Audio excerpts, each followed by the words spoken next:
നമസ്കാരം, TN ന്യൂസിലേക്ക് സ്വാഗതം. WCCക്കെതിരെ രൂക്ഷ വിമർശനവുമായി ഫെഫ്ക. സംഘടനയെ തകർക്കണമെന്ന ലക്ഷ്യത്തോടെയാണ് ഇപ്പോൾ WCC മുന്നോട്ട് വരുന്നതെന്നാണ് സംഘാടകർ ആരോപിക്കുന്നത്.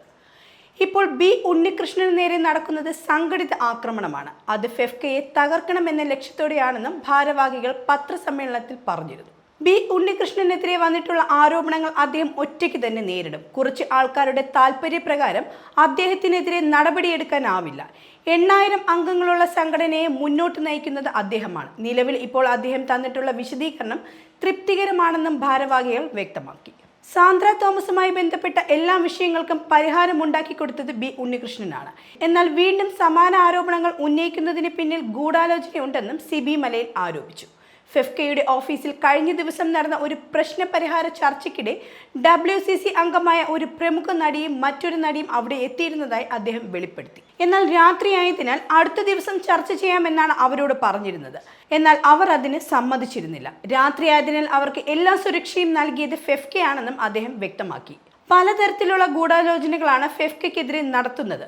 എന്നാൽ ഇക്കാര്യത്തിൽ ഉണ്ണികൃഷ്ണന് പരിപൂർണ പിന്തുണയാണ് നൽകുന്നതെന്നും സിബി മലയിൽ വ്യക്തമാക്കിയിരുന്നു.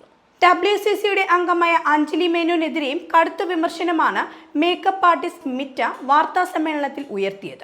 തന്റെ ആദ്യ ചിത്രമായ കൂടെയുടെ സംവിധായകയായ അഞ്ജലി മേനോനാണ് സഹ മേക്കപ്പ് ആർട്ടിസ്റ്റിനെ പറഞ്ഞുവിട്ടത്. എന്നാൽ ആ കുറ്റം തന്റെ മേലെയാണ് ആരോപിക്കപ്പെട്ടതെന്നും മിറ്റ പറഞ്ഞു. ദിവസങ്ങളോളമാണ് ഇതിന്റെ പേരിൽ പഴി കേൾക്കേണ്ടി വന്നത്. മേക്കപ്പ് ആർട്ടിസ്റ്റ് WCCയുടെ അംഗമാണ്. അവർ തന്റെ പ്രായപൂർത്തിയാക്കാത്ത കുട്ടികളെ വരെ സമൂഹ മാധ്യമങ്ങളിലൂടെ ആക്ഷേപിച്ചു. എന്നിട്ടും താൻ മൗനം പാലിക്കുകയാണ് ചെയ്തത്. വേണമെങ്കിൽ അവർക്കെതിരെ പോക്സോ കേസും കൊടുക്കാമായിരുന്നു. അതിനുള്ള എല്ലാ തെളിവും തന്റെ പക്കൽ ഉണ്ടെന്നും മിറ്റ വാർത്താ സമ്മേളനത്തിൽ ആരോപിച്ചു. WCC ആരോപിക്കുന്നത് തൊഴിൽ നിഷേധമുണ്ടെന്നാണ്. എങ്കിൽ എന്തുകൊണ്ടാണ് അവർ നിർമ്മിക്കുന്ന ചിത്രങ്ങളിൽ സമരം ചെയ്തവർക്ക് അവസരം നൽകാത്തതെന്നും പ്രൊഡക്ഷൻ കൺട്രോളർ ഷിബു സുശീലൻ ചോദിച്ചിരുന്നു. ഒരു ചിത്രത്തിന്റെ പ്രീ പ്രൊഡക്ഷൻ സമയത്ത് തന്നെ ആ ചിത്രത്തിൽ ആരൊക്കെയാണ് വേണ്ടതെന്ന് തീരുമാനിക്കും.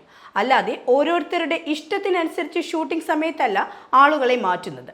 WCCയുടെ ലക്ഷ്യം ഫെഫ്കയെയും ഉണ്ണികൃഷ്ണനെയും തകർക്കുക എന്നതാണെന്ന് ഷിബു സുശീലൻ വ്യക്തമാക്കി.